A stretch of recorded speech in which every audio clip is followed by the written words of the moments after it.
Fala galera, você que acompanha meu canal, vestibulandos, galera que vai fazer Enem, esse é mais um vídeo dos 5 minutos de literatura. E hoje nós vamos continuar o que eu tinha abordado na outra parte, né, do quinhentismo, que nós falamos da carta do Pero Vaz de Caminha, da literatura de informação, e a outra parte do quinhentismo é que nós temos a literatura jesuítica. E que tipo de literatura é essa? É uma literatura que é feita unicamente para a catequese. Quando você pega a literatura da outra parte de informação, que você tem o mapa de Lopo Homem, que eu vou botar aqui para vocês depois procurarem, que eles têm uma descrição do Brasil um pouco diferente do que a gente conhece hoje. Você tem as descrições das crônicas de viagem, antes mesmo dos portugueses chegarem aqui, de Cabral chegar aqui com as caravelas dele, né? A literatura jesuítica serviu unicamente para a catequese dos índios. Unicamente para a catequese dos índios. O padre Zé de Anchieta, o que ele queria fazer?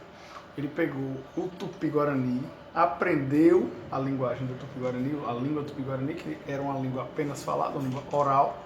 Ele fez a gramática do Tupi-Guarani, fez um dicionário do Tupi-Guarani, que hoje a gente chama de Nhingatu, que é uma mistura do Tupi-Guarani com português, né?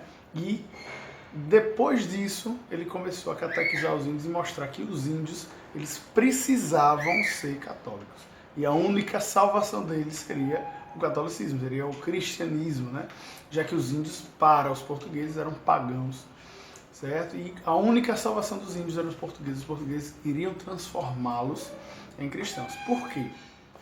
Portugal estava passando por uma reforma, Portugal não, a Europa toda, uma reforma e contra-reforma, em que Martinho Lutero começou a difundir o protestantismo por toda a Europa. E Portugal estava perdendo muitos fiéis. E, como todos nós sabemos, quando você pensa em igreja, nós pensamos em poder, igreja com I maiúsculo, não religião, né? A gente pensa em poder, a gente pensa em tudo que for de clero e de nobreza, e tudo é tudo a mesma coisa.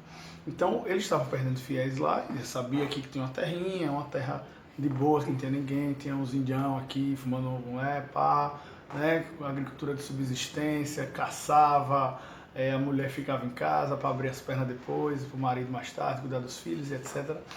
E os portugueses, eles estavam buscando novas pessoas, e para essas novas pessoas aceitarem a religião católica, para aceitarem a ideia de que eles estavam errados e que Portugal era a salvação, eles precisavam de pessoas inocentes, pessoas que simplesmente não tivessem uma ideia do que era ser politeísta, do que viria a ser o monoteísmo, que era acreditar em apenas um Deus. Os índios acreditavam, batiam um raio, puf, Deus, Deus Tupã, pá, batia outro raio, Tupã.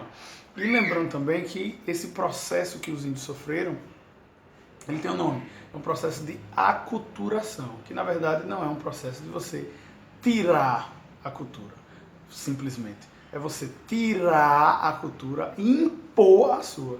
Seria mais ou menos eu falasse para você que está me vendo agora, falar bem assim, agora, a partir de agora, você vai olhar só para frente. Trufar. Você vai olhar só para frente. Trufar atrapalha aqui, gente. Me desculpa, o cachorro do cameraman aqui. Vai olhar só para frente. Seria mais ou menos o que os índios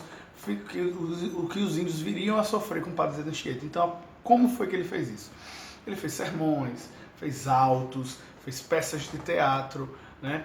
Lembrem-se, se vocês analisarem, vocês podem enxergar outras conexões, como por exemplo a Primeira Missa do Brasil, que é um quadro, se eu não me engano, de Vitor Andrade, que ele vai e fala, ele mostra aquela ideia que os índios estão todos arrodeados, eu vou botar o quadro aqui, os índios são todos arrodeados, parece que eles se misturam com a terra, e o que está no centro seria os portugueses com a cruz e mostrando a claridade e tudo mais.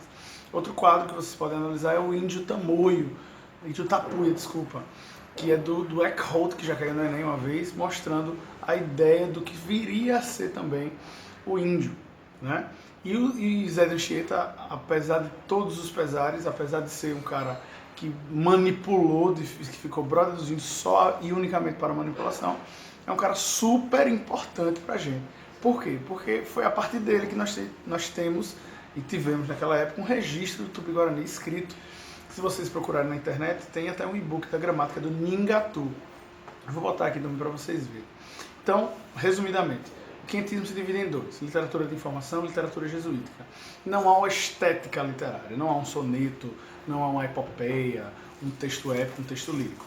Eles eram apenas textos unicamente objetivos para mostrar que os índios estavam errados na literatura jesuítica com relação à religião e para mostrar como era a nossa terra, né, a fauna, a flora, os índios como eles eram, se eles eram inocentes, a cor dos índios, etc, etc, etc.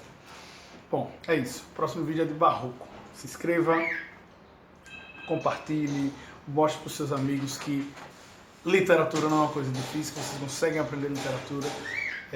Dê joinha para mim aí, me adicione nas redes sociais, Snapchat, Instagram, Facebook, tudo que vocês imaginarem e até